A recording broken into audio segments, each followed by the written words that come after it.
Assalamualaikum warahmatullahi wabarakatuh. Ketemu lagi bersama saya, Sumari Bayanita. Kali ini Dunia Kita Kece Chandra di Muka TV kedatangan narasumber yang sangat keren sekali ya. Mungkin anak-anak Palembang sudah pada tahu ini tokoh seorang polisi, tapi juga mirip-mirip kayak bintang film gitu ya, rambutnya gondrong. Jadi saya juga pengen tahu kenapa bisa terawat begitu ya rambutnya gitu ya. Kita akan langsung bertemu dengan narasumber kita, nama lengkapnya Aibtu Heri Kusumajaya, tapi biasa kita kenal dengan Om Heri Gondrong. Selamat sore ya, selamat sore. Apa kabar? Baik. Yang belum kenal mau kenalan dulu, mungkin bisa langsung aja Om Heri. Saya manggil siapa nih Om Heri? Kak Heri? Boleh, Mas Heri. boleh. Kepada mana kameranya? Ini ya. Oke, silahkan. Baik, kebetulan di sini diundang, jadi langsung aja. Nama Heri Kusumajaya, pangkat Aibtu. Kebetulan jabatan Katip Opsional Unit 1 Jatibas Polda Sumatera Selatan. Lahir di Palembang. Palembang ya? Mau Palembang. Istri satu. Istri satu, alhamdulillah. Ada juga satu. Anak satu. Oke. Jadi sebelum di Direktorat Reserse Kriminal Umum ini, kebetulan saya di Brimob dari tahun 97 sampai 2015. Bergabung di Direktorat Reserse Kriminal Umum Polda Sumatera Selatan 2015 sampai sekarang. Jadi udah masuk polisi itu sejak tahun berapa? Kalau masuk polisinya tahun 96, keluarnya 97. Luas itu? Maksudnya masuk 96, pelantikannya dilantik. Oh gitu, pelantikannya 97, terus sekarang udah 2021, udah berapa lama tuh ya? Kurang lebih 24 tahun. Luar biasa, pengabdian kepada negara. Ya. Memang dari Palembang dinasnya atau sempat pindah-pindah nih Om? Nah, kebetulan dari Palembang. Nah, cuma tugasnya aja yang sekarang ini di Reskrim Nah, kalau dulu di Brimob Bukit Besar, persis di depan SMP 1. 24 tahun mengabdi kepada negara Indonesia di seputaran Sumatera Selatan gitu ya. Kalau pengalaman udah banyak, udah pernah. Yakin saya banyak banget pengalamannya ya. Oke. Siapa yang nggak tahu tentang Om Heri Gondrong ya? Jadi kalau orang taunya polisi serem-serem gitu ya.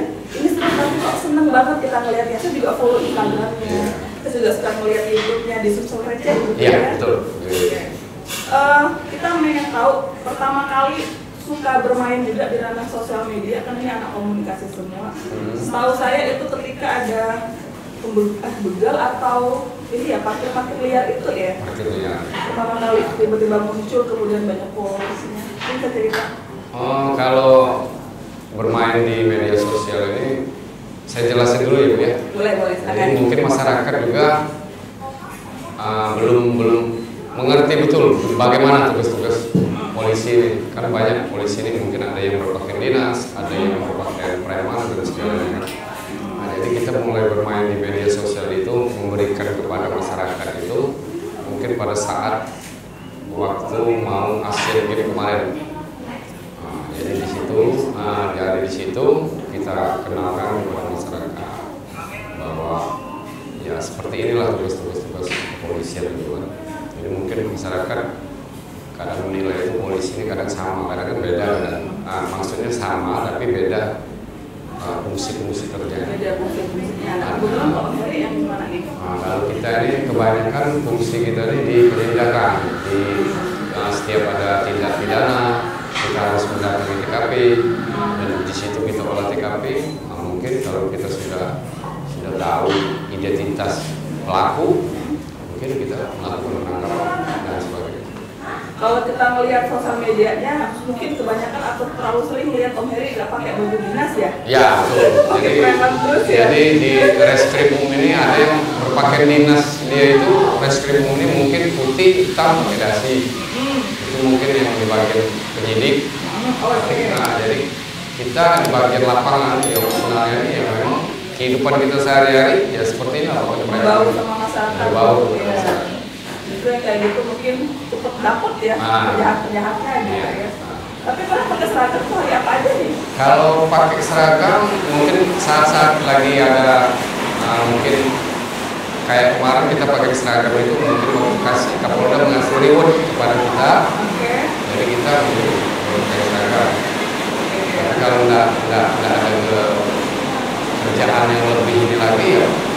pakaian preman ini lah. Nggak pernah. Oke, jadi udah jadi polisi sejak tahun 96. Ya, 97. 97 dilantik, kemudian dulu belum ada sosial media ya. Belum ada. Mulai pakai itu tahun Belum Asian Games lah. Asian Games itu tahun Nah, berapa? 2000 ya sekitar udah mulai main itu sekitar 2017. 2017 ya. Jadi seorang polisi juga harus dekat dengan masyarakat. Iya. Salah satu itu adalah menggunakan sosial media. Ini penting banget untuk kita semua ya. Jadi kita juga bisa langsung dekat sama masyarakat. Ini boleh tahu selama menjadi seorang polisi juga, entah itu di sekarang di Polda, pengalaman apa sih yang paling berkesan bagi Om Heri? Kalau pengalaman, kalau di Brimob dulu mungkin pengalaman kita itu kebanyakan kita tugas operasi di luar dulu ya, di luar dari tapi seperti di Aceh, Oh, pernah ke Aceh juga? pernah ya dinas operasi di Aceh, terus Narkoba di sana ya? ya enggak bukan ini tugas apa namanya operasi Munasah, Sadar Encong dan sebagainya. Terus tsunami, pada saat tsunami mungkin operasi kemanusiaan. Nah kita setelah pindah dari situ kita di Reskrimum ini ya banyak dalam arti yang berkesan itu ya mungkin kalau pribadi saya begitu kita bisa mengungkap suatu tindak pidana yang mungkin awalnya itu gelap tidak ada bakal nggak ketahuan tiba-tiba bisa kita ungkap.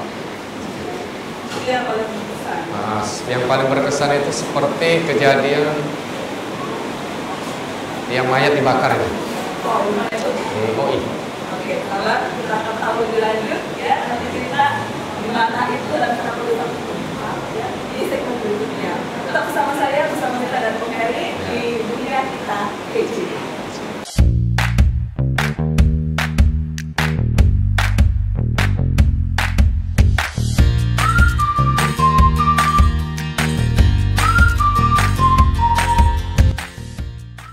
Halo, kembali lagi di Dunia Kita Kece, masih bersama saya Nita dan Om Heri Gondrong.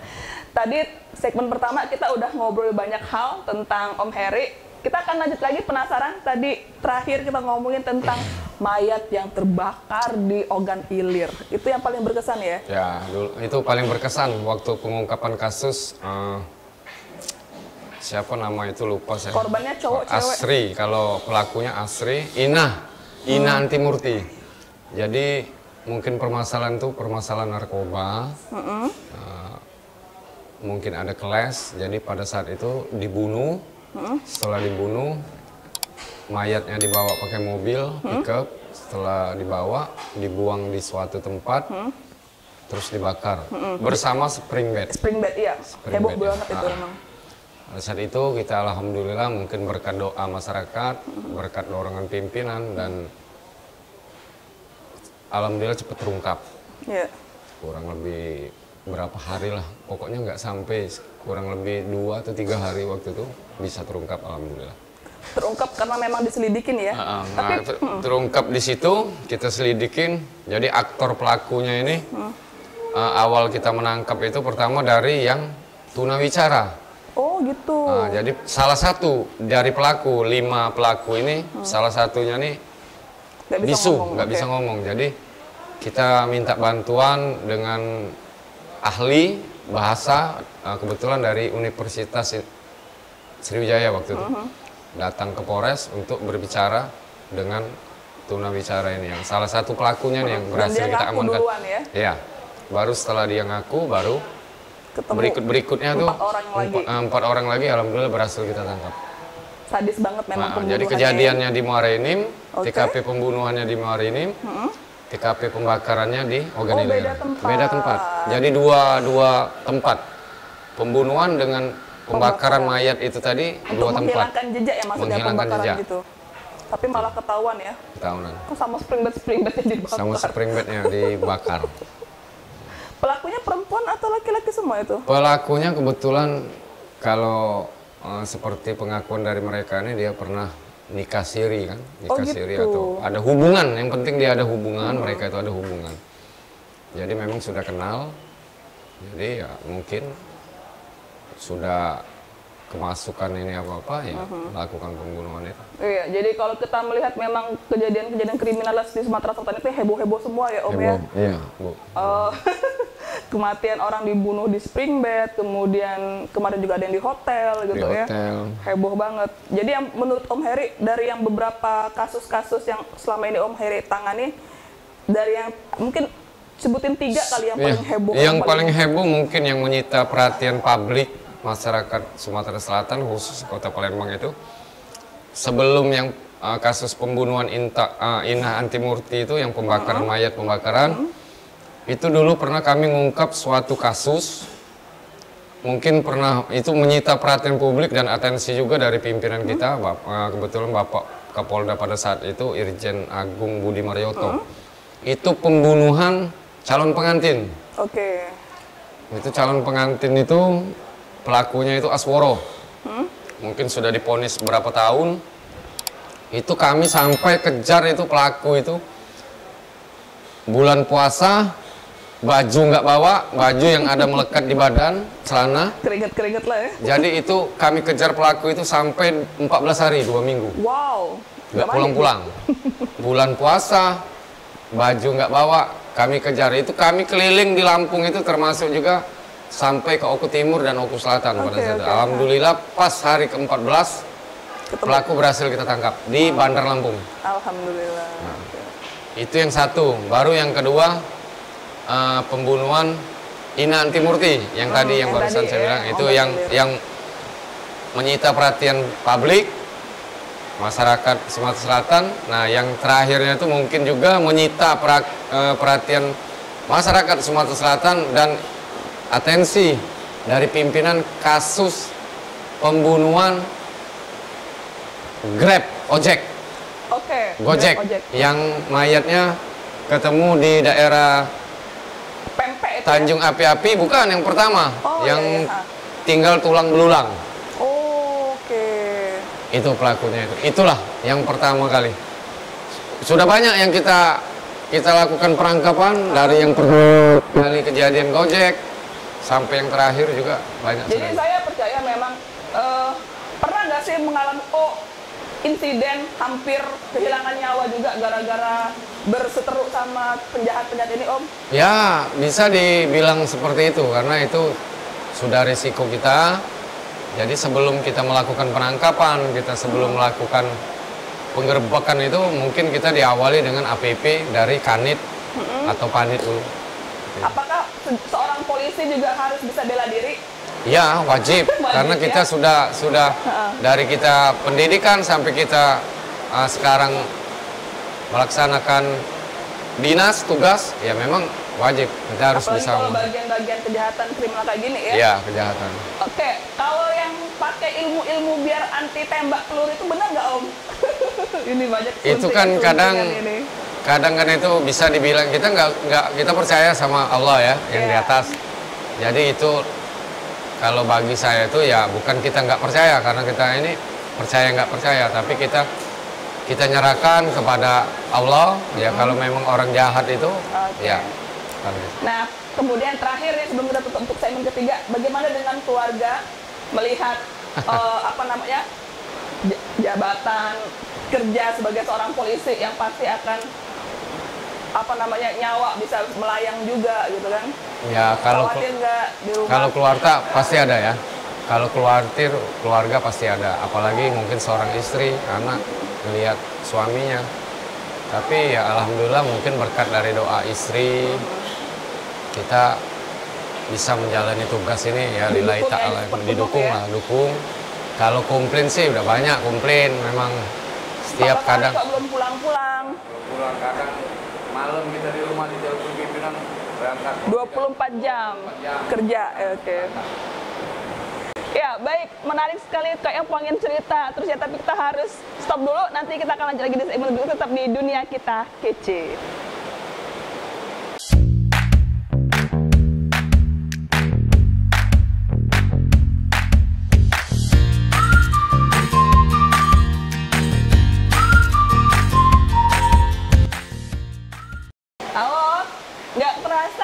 ketemu lagi di segmen ketiga di Dunia Kita Kece Chandra di Muka TV. Para hadirin jangan sabar, jangan khawatir ya. Kita nanti juga akan tanya gimana caranya biar tetap deket dan ngobrol banyak dengan Om Heri. Om Heri, tadi kita udah banyak bicara tentang bagaimana tantangannya menjadi seorang polisi dan harus di jalan gitu ya. Mungkin di segmen ketiga ini bisa cerita apa yang harus dipersiapkan oleh para masyarakat, oleh para mahasiswa kalau pengen jadi polisi juga seperti Om Heri itu seperti apa gitu. Jadi kalau mau menjadi polisi mungkin seperti Om Heri itu sebetulnya gampang sih. Yang jelas kita nyiapkan fisik, kesehatan kita dulu. Karena masuk polisi itu enggak ada biaya sekarang kan. Nah yang kedua, buat masyarakat atau buat adik-adik remaja, yang pertama sekali jauhi narkoba. Jauhi narkoba, siap. Kalau kita mau selamat, kita jauhi narkoba. Karena narkoba itu musuh kita bersama-sama, bukan musuh polisi aja, itu musuh kita bersama-sama. Karena narkoba itu merusak generasi bangsa itu. Dan untuk bisa jadi polisi yang juga disukai sama masyarakat seperti Om Hendri itu resepnya apa? Kalau resepnya sih enggak banyak, cuman kalau saya punya prinsip jangan pernah bosan untuk berbuat baik kepada masyarakat, kepada siapapun. Masyarakat yang perlu bantuan, jangan pernah kita untuk berbuat baik, lelah untuk berbuat baik. Jadi ini sambil ngomong juga ke kita ya, bahwasanya Om Heri ini bisa dihubungin loh gitu ya, bisa diajak ngobrol ya. Kemana?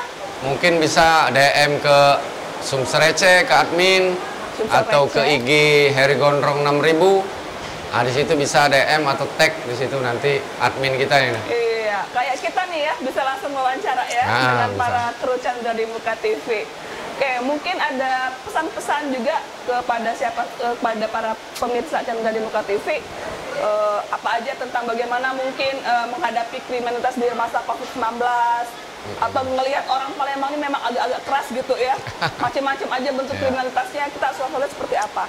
Jadi buat masyarakat Sumatera Selatan khususnya Kota Palembang, di saat pemerintah, bukan pemerintah Indonesia aja, di saat pemerintah atau negara-negara di seluruh dunia sedang menghadapi pandemi COVID-19 ini, ya kita yang jelas kita patuhi prokes. Yang pertama kita patuhi protokol kesehatan yang sudah dianjurkan oleh pemerintah, menggunakan masker, menjaga jarak, terus mencuci tangan dan menjaga untuk keramaian, mengurangi mobilitas kita pergi kemana-mana. Itu yang pertama. Dan untuk masalah keamanan kriminal, jadilah kita polisi untuk diri kita sendiri dulu, safety untuk diri kita, baru kita safety untuk orang lain. Contoh, jangan kita membuka peluang untuk orang melakukan tindak kejahatan. Karena kejahatan itu terjadi karena ada kesempatan. Benar banget. Baru niat dari pelaku. Nah, jadi di sini intinya di sini contoh ringan, kita sering melihat orang yang dibonceng pakai motor itu kadang main HP. Nah itu kita memberi ruang, orang untuk berbuat kejahatan. Sambil jalan di trotoar kita mainkan HP. Nah itu memberi ruang untuk orang melakukan tindak pidana. Jadi usahakan kita jangan menggunakan handphone pada saat berkendara, pada saat kita berjalan kaki. Dan untuk wanita, ibu-ibu, terutama ibu-ibu atau anak-anak remaja putri, jangan memakai perhiasan berlebihan ya. Berlebihan. Dan kalau memang kita pulang sudah malam, usahakan kita lewat yang tempat ramai. Jangan yang tempat kita mengambil jalan pintas, kita motong jalan tapi jalan itu tempat sepi. Seperti itu. Oke. Baik, mungkin ada lagi yang mau diceritakan kepada kita semua sebelum mengakhiri bincang-bincang kita pada sore hari ini, Om Heri? Kalau cerita, kalau memang ini ada cerita yang sangat menarik. Pada saat saya dan tim melakukan penangkapan. Oh ya. Padahal yang kita tangkap itu anak orang yang mau kita tangkap ini, tapi keluarganya malahan mau minta foto selfie. Itu yang pertama. Yang keduanya, pada saat juga kita melakukan penangkapan dengan tim, masyarakat malah mau minta beputu, swaputu, minta selfie. Padahal kita lagi melakukan penangkapan situ. Tapi ya itulah namanya masyarakat, tetap kita berikan. Ya, saya senang sekali sore hari ini bisa ngobrol langsung sama Om Heri Gondrong gitu ya. Saya doakan tetap sehat, amin. Tetap dekat dengan masyarakat, amin. Dan membantu setiap kejahatan dengan tetap selesai gitu amin. Ya. Terima kasih. Banyak mohon. sekali kegiatan-kegiatan yang tidak kita duga terjadi di lingkungan kita, tetap waspada untuk semuanya. Sebelum saya mengakhiri, ini ada bingkisan dari Chandra di Muka TV. Duduk aja ya. Oke. Terima kasih. Selamat ya. Sip. Oke, Om Heri, mungkin itu saja ya bincang-bincang kita pada sore hari ini. Terima kasih banyak atas kehadirannya. Sama-sama. Semoga tetap sukses dan lancar kegiatan-kegiatannya. Amin. Mungkin ada hal terakhir yang mau disampaikan untuk para pemirsa Chandra di Muka TV? Kalau pemirsa mungkin gimana ya? Buat buat siapa ini? Para pemirsa Chandra di Muka TV. Buat para pemirsa Chandra di Muka TV, berbuatlah baik dan terus menjaga kekompakan, silaturahmi sama teman, dan hormati selalu kedua orang tua dan guru yang mengajar. Amin, amin. Sekali lagi terima kasih banyak. Sama-sama, Ibu. Kita ketemu lagi di acara yang waktu. Sama-sama. Ya. Saya Sumari Bayanita bersama Om Heri Gondrong undur diri dulu. Kita akan ketemu lagi di Chandra di Muka TV selanjutnya, tetap di Dunia Kita Kece. Wassalamualaikum warahmatullahi wabarakatuh. Waalaikumsalam warahmatullahi wabarakatuh.